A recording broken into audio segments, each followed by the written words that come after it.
안녕하십니까? 안녕하세요. 우리는 이상적인 교회를 꿈꿉니다.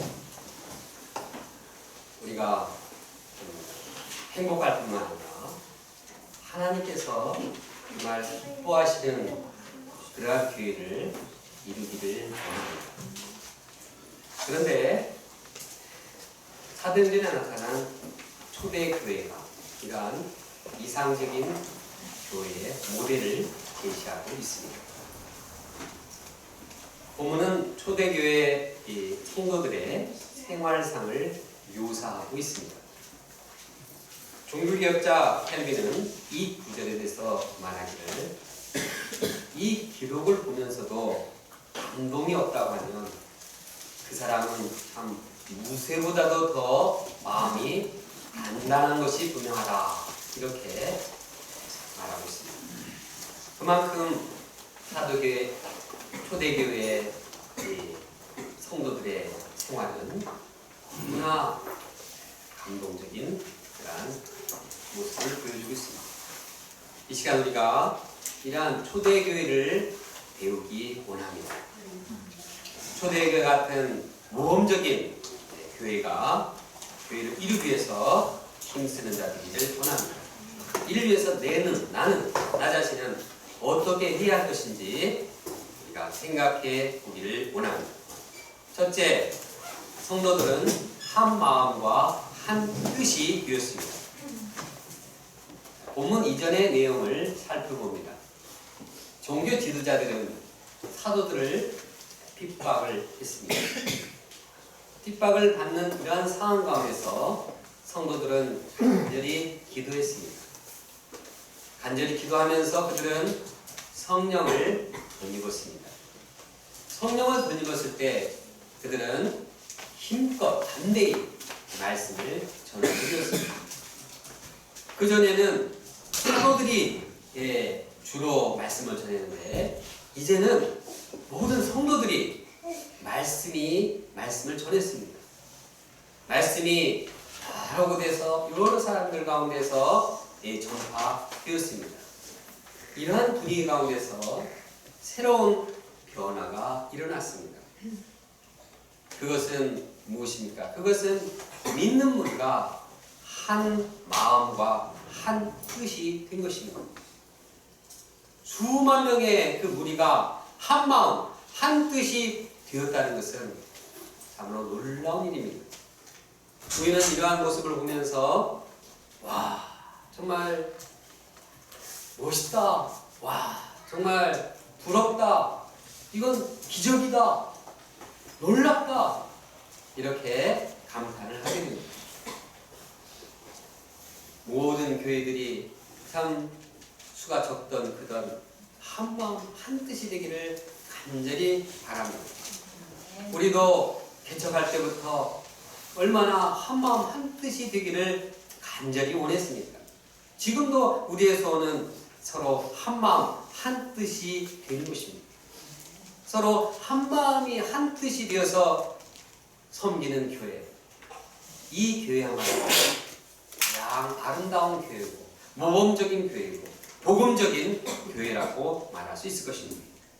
그러면 이 많은 사람들이 어떻게 한 마음 한 뜻이 되었을까요? 사실 이렇게 되는 것은 쉽지 않습니다. 그 많은 성도들이 다른 점이 한두 가지입니까? 출신 배경도 다르죠, 문화도 다르죠, 나이도 다르죠, 또 성별도 다르죠, 개성도 다르죠, 취미도 다르죠, 다 다릅니다. 그런데 어떻게 이 많은 사람들이 한 마음 한 뜻이 될 수 있었을까요? 그것은 예수님을 믿는 믿음이었습니다. 32절의 이 첫 부분에 보면 믿는 무리가 한 마음과 한 뜻이 되어라고 말하고 있습니다. 어떤 사람이 한 마음과 한 뜻이 되었다고요? 믿는 무리가 한 마음 한 뜻이 되었습니다. 예수님을 믿는 믿음으로 그들은 하나가 되었습니다. 예수님을 믿는 믿음이 그 심령을 이제 예수님으로 함께하게 하고 하나님과 함께하고 성령님과 함께하게 되었습니다. 그들 마음에는 여러 가지 다른 마음도 있지만 하나님, 성령님, 예수님으로 충만했습니다. 그들 마음에는 예수님이 주시는 죄사함의 은혜, 영생의 축복, 하나님 나라의 소망으로 가득했습니다. 그들 마음에는 구원의 은혜가 넘치고 미래에 대한 소망으로 가득 찼습니다. 이런 은혜의 역사에 한 마음이 된 것입니다. 우리가 어떻게 한 마음이 될 수 있겠습니까? 사람 한 사람의 마음을 맞춰서 하나가 될 수 있겠습니까? 예수님을 믿음으로 예수님을 머리로 하여서 우리 각 지체는 우리는 각 지체가 되어서 이제 한 몸을 이루는 것입니다. 우리가 예수님을 머리로 그분을 주님으로 주인으로 영접하고 그분을 믿을 때 그분이 주시는 영적인 축복으로 인해서 우리는 하나가 되는 것입니다. 우리가 하나가 되기 원한다면 예수님을 믿고 예수님 안에서 예수님이 주시는 그 축복으로 하나가 될 수 있는 것입니다. 그러면 어떻게 예수님을 그들이 믿게 되었습니까? 그들이 예수를 믿게 된 것은 하나님의 말씀을 들었기 때문입니다. 오순절날 베드로는 예수님의 말씀을 증거함으로써 3,000명이 믿고 예수 믿고 세례를 받게 되었습니다. 그 후에 사도들이 말씀을 전했을 때 그들은 말씀을 듣고 믿는 자가 5,000명 이상이 남자만 5,000명 이상이 되었다고 했습니다. 그들의 믿음은 예수님의 말씀을 듣게 된 것입니다. 말씀을 들을 때 예수님에 대한 믿음이 생겼고 그 믿음이 그들 마음을 하나로 되게 한 것입니다. 우리도 한 마음 한 뜻이 될 때를 체험한 적이 있습니다. 수양회 때 말씀의 은혜가 충만하면 그냥 마음에 예수님께서 살아계시고 성령님께서 함께 하셔서 우리는 참 성령으로 하나가 되고 예수님 안에서 하나가 됩니다. 그런데 초대교회 성도들은 수양회 때만 한 마음 한 뜻이 된 것이 아니라 일상생활에서 매일매일 한 마음 한 뜻이 되었습니다. 어떻게 그렇게 할 수 있었을까요? 그것은 매일매일 말씀을 듣고 예수님을 믿음으로 그 마음이 하나가 될 수 있는 것입니다. 저는 어제 주니어 목자 소감 모임을 통해서 참 제 마음이 하나됨을 체험했습니다. 저는 대학로의 역사를 생각하면서 참 고민을 요즘 했습니다. 자꾸 상황을 살펴보고 또 사람을 자꾸 생각하다 보니까 잠시 동안 마음이 참 이렇게 힘을 잃었었습니다. 그런데 어제 말씀 소감을 들으면서 구원자 예수님이 유일한 해결책이다. 구원의 예수님이 내 안에 있으면 못할 게 무엇이냐. 예수님을 마음에 영접했을 때 마음에 힘이 생겼습니다.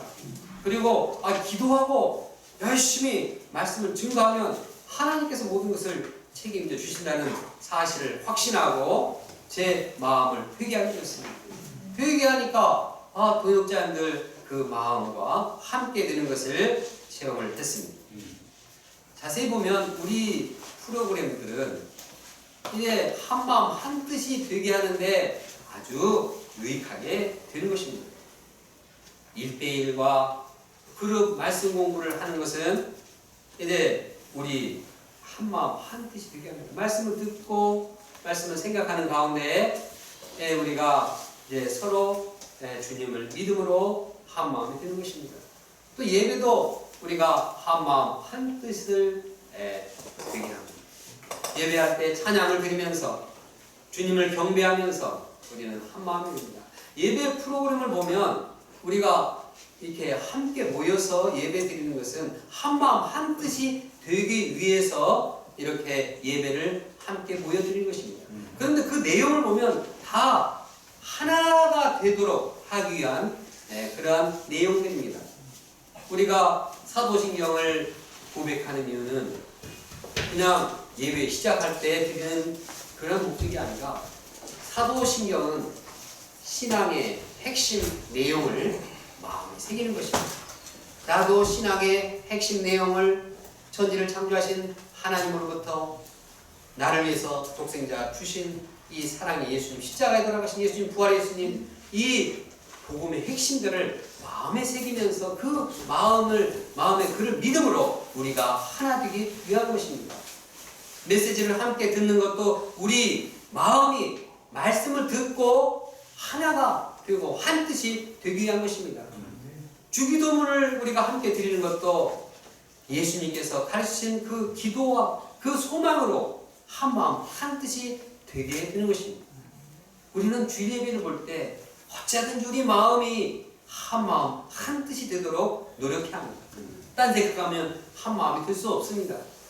우리가 집중해서 예배를 드리고 주님께 경배하고 찬양할 때도 그냥 입만 뻥긋뻥긋 하지 않고 마음으로 찬양을 드림으로써 우리가 한 마음 한 뜻이 되는 것입니다. 또 우리가 예배 후에 이제 성찬식을 거행하게 되는데 이 역시 주님 안에서 한 마음 한 뜻이 되게 하는 것입니다. 성찬은 예수님께 주신 언약의 말씀입니다. 성찬은 우리가 그냥 그렇게 하자고 만들어서 하는 것이 아니라 예수님께서 언약으로 주신 말씀이요. 그 말씀대로 우리가 순종하는 것입니다. 그래서 성 어거스틴은 성찬을 말하기를 보이는 말씀이다.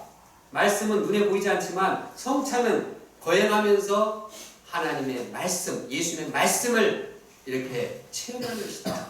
이렇게 고백했습니다.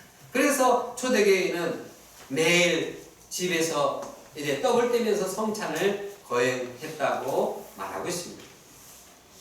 우리가 이제 예수님의 말씀처럼 성찬을 행할 때 성찬의 빵과 포도주는 예수님의 살과 피를 의미합니다. 우리가 성찬의 빵을 먹고 잔을 마실 때, 포도주를 마실 때 그 예수님의 살과 예수님의 피가 우리 마음에 함께하는 것입니다.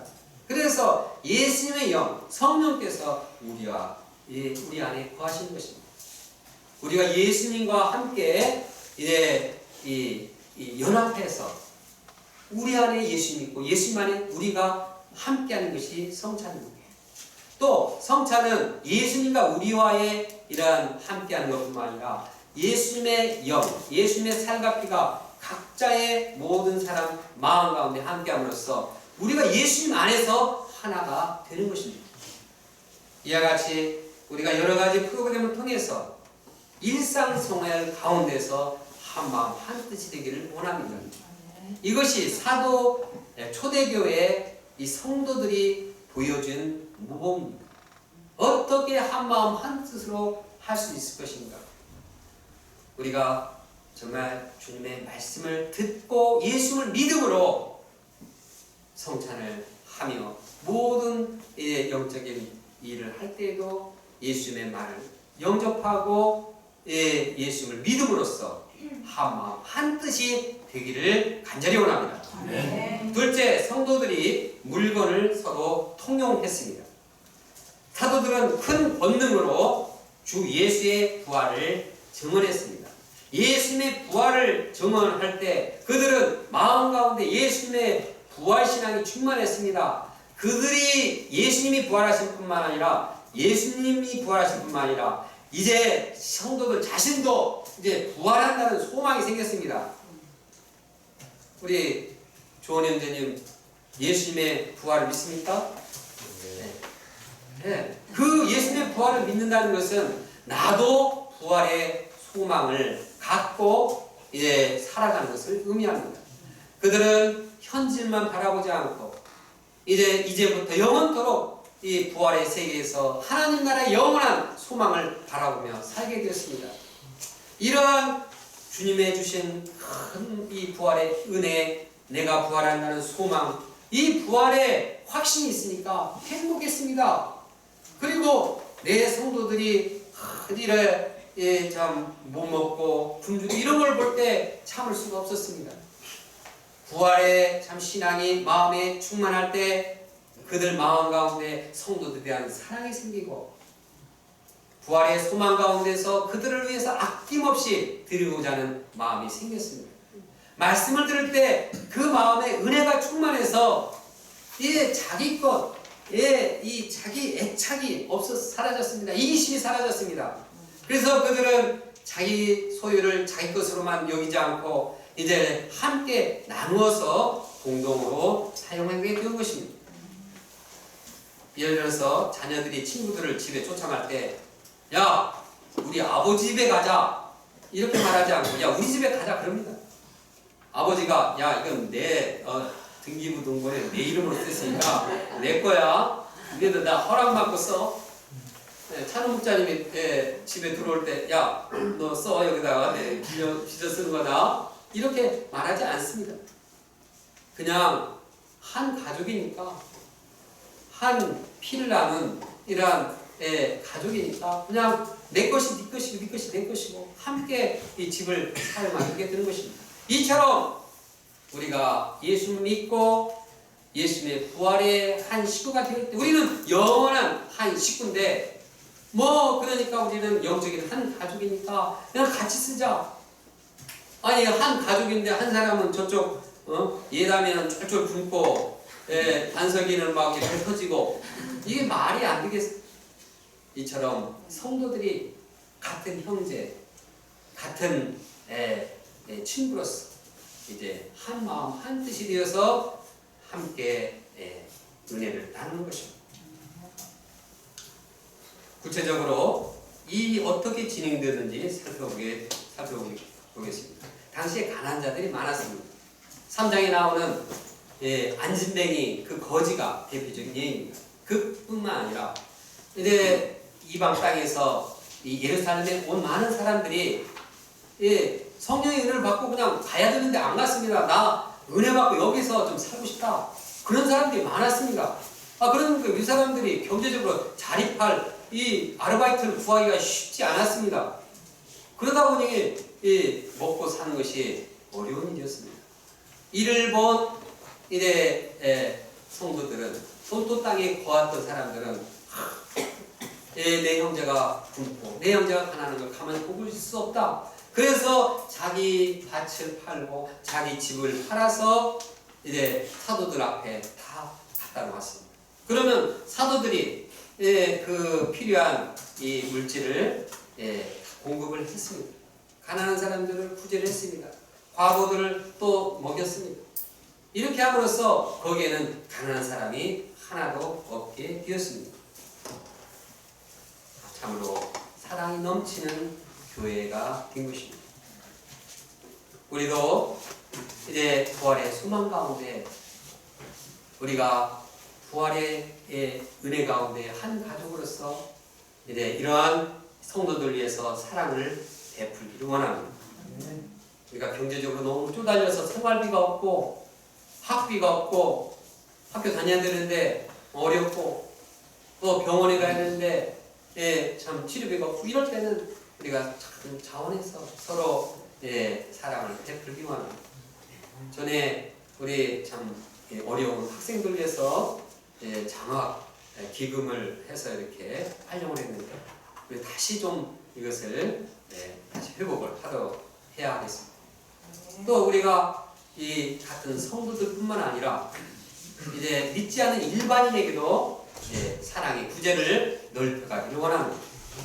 우리가 매년 한두 차례 참 이제 전체적으로 구제를 해서 가난한 자를 돕고 있습니다. 어려운 자를 돕고 있습니다. 또 참 이 동사무소를 통해서 또 장애인이나 또 선교사들을 또 이렇게 돕고 있습니다. 또 개인적으로 또 그룹으로 구제에 동참하고 있습니다.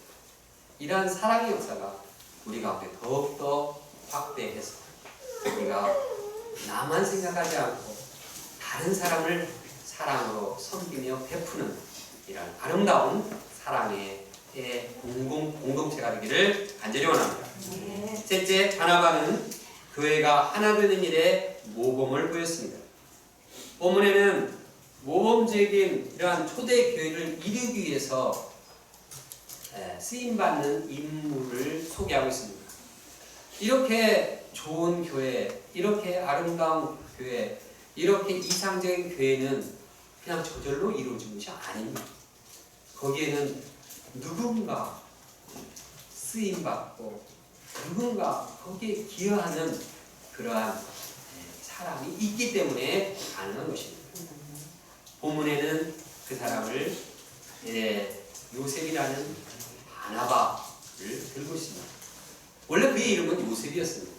그런데 사도들은 그를 요셉이라 부르지 않고 바나바라 이렇게 이름을 붙여줘서 부르게 했습니다. 바나바라는 그 이름의 뜻은 선지자의 아들이라는 뜻입니다. 선지자들은 말씀을 권면하고 가르치고 위로하는 자입니다. 하나님께서 선지자를 통해서 내 백성을 위로하라. 선지자를 통해서 경고도 하고 그들을 격려도 하고 그러한 선지자적인 인물로 바나바로 이렇게 부르도록 한 것입니다. 과거 개역 한글판에 보면 바나바를 권위자라고 번역하고 있습니다. 권위자는 권고하고 위로하는 자를 말합니다. 이처럼 이 바나바는 사도는 아니었습니다. 그는 평신도 했지만 사도 못지않게 말씀으로 물질적으로 연약한 사람들을 가난한 사람들을 돕고 섬기며 그를 세웠습니다. 사도들은 돈이 없었잖아요. 근데 바나바는 자기 밭이 있어서 이것을 팔아서 가난한 자들을 섬기고 정말 사도들이 못하는 일도 이렇게 보충했습니다. 그런데 바나바의 이러한 이 선행, 이러한 위로하는 자의 그러한 이 모습은 여기 사도행전 이 4장에서만 나타나지 않습니다. 그 뒤에도 계속 보입니다. 특히 이 사도 바울을 세우기까지 그 공로자가 바로 바나바입니다. 바울은 예수님을 만나고 나서 참 예루살렘에 가서 교제를 나누고 제자 사역을 하고 싶었습니다. 그런데 예루살렘에 갑자기 이 바울이 온다 보니까 막 덜덜 다 떨었습니다. 아니 저렇게 교회를 핍박하고 잔인한 사람이 이거 괜히 들어와가지고 우리 다 이거 그냥 예수 믿는다고 해가지고 그냥 나중에 스파이처럼 해가지고 정보 알아가지고 다 뒤집으려고 하는 거야. 그렇지 않아도 막 저 다메섹까지 가가지고 신자들을 핍박하던 그 사람인데 그 사람이 갑자기 하루아침에 예루살렘에 와가지고 제자가 된다고 하는데 사람들 싫어요. 이렇게 거절했습니다. 그러나 바나바는 그 바울을 참 데리고 예루살렘에 찾아가서 이 사도들을 설득했습니다. 이렇게 예수님의 은혜가 있었다는 것을 말하고 그 예루살렘에서 제자 생활을 하게 보았습니다. 또한 바나바는 이 안디옥 교회에 아주 놀라운 역사를 이루었는데 그때 이 사도 바울 생각하고 저 멀 다소에까지 찾아가서 데려와서 그를 안디옥에 성경 선생으로 세웠습니다. 그 리더로 세웠습니다. 그리고 세계 선교여행을 하는데 바나바가 바울과 함께 세계 선교를 떠나게 되었습니다. 바울이 이처럼 위대한 사도가 되기까지는 이처럼 격려의 사람, 위로의 사람 바나바가 있었던 것입니다. 바나바는 사도 바울뿐만 아니라 마가라고 하는 연약한 조카도 끝까지 감당해서 마가복음을 쓴 이러한 위대한 성서 학자로 키웠습니다. 이처럼 바나바가 위로의 사람으로서 자기를 아낌없이 드리는 사람으로서 이렇게 사람들의 필요를 채워줬을 때 이 초대교회 성도, 초대교회가 이렇게 참 이상적인 교회로 성장할 수 있었던 것입니다. 정말 초대교회 성도들이 하나 되는데 쓰임받은 아주 보배로운 존재가 바로 우리 교회가 하나 되고 우리 교회가 모험적이고 복음적인 교회가 되기 위해서는 이 바나바와 같은 인물이 요구됩니다. 대학로의 우리 바나바 목사님도 그 이름대로 이러한 역할을 감당하고 계십니다. 이분은 개척할 때부터 많은 헌금으로 섬기셨습니다. 그러면서도 전혀 내색하지 않고 또 자신을 열심히 드렸습니다. 이제는 복음 역사의 환경을 이루기 위해서 그냥 낮아져서 센터를 관리하고 계십니다. 또 말씀을 받은 말씀의 은혜를 혼자만 나누지 않고 다른 사람들도 함께 나누기 위해서 인터넷 저 뭡니까 블로그에 올려서 이제 말씀을 공유하고 있습니다. 우리 가운데 제2의 제3의 바나바가 탄생하기 원합니다. 아니 우리 모두가 바나바 같은 그런 이 인물로서 성장하기를 원합니다. 그래서 우리 모임이 말씀으로 서로 하나 되고 말씀으로 격려하고 또 우리가 서로 사랑하며 사랑으로 하나가 되는 공동체가 되기를 간절히 원합니다. 결론입니다. 초대교회는 우리가 본받고 되어야 할 교회의 모험이 되었습니다. 그들은 말씀을 듣고 예수님을 믿음으로 한마음 한뜻이 되었습니다. 예수님의 부활을 영접하며 부활의 소망 가운데 재산을 서로 나누고 통용했습니다. 이처럼 모범적인 초도의 교회를 이루는데 바나바와 같은 헌신적인 인물이 있었습니다. 우리가 초대교회를 배우며 한마음 한뜻이 되기를 원합니다. 특히 이를 위해서 우리가 바나바와 같은 격려와 위로의 사람들로 성장하기를 간절히 원합니다. 다같이 32절 말씀을 함께 읽겠습니다. 시작. 믿는 우리가 한 마음과 한 뜻이 되어 모든 물건을 서로 통용하고 자기 재물을 조금이라도 자기 것이라 하는 이가 하나도 없더라. 기도하겠습니다. 감사하신 하나님 아버지, 저희는 참 모범적인 교회를 이루고 싶어합니다.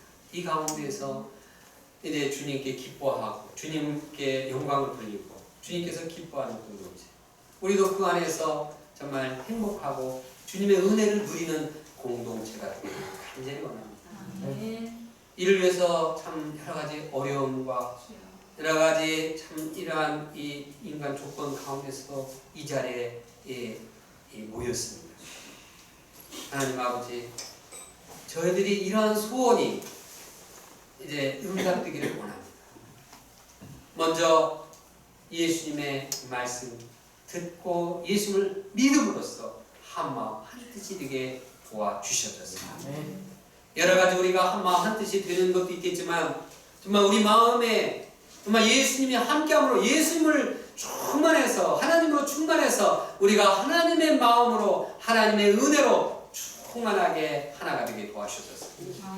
또 부활의 소망 가운데 부활의 이제 이 참 은혜 가운데서 사랑하며 한 가족으로 천국의 이제 한 공동체로 서로 나누는 이러한 사랑의 공동체가 되게 도와주셔서 이를 위해서는 우리 자신부터 나만 생각하지 않고 나누어주고 격려하고 헌신하고 권고하는 이러한 바나바 같은 인물들로 성장하게 도와주셔서 그래서 우리가 정말 날마다 참 주님의 은혜 가운데서 한마음 한뜻으로 주님께 영광을 돌리는 귀한 사랑의 말씀의 공동체가 되게 도와주셔서 간절히 원합니다. 예수님의 이름으로 기도합니다. 네.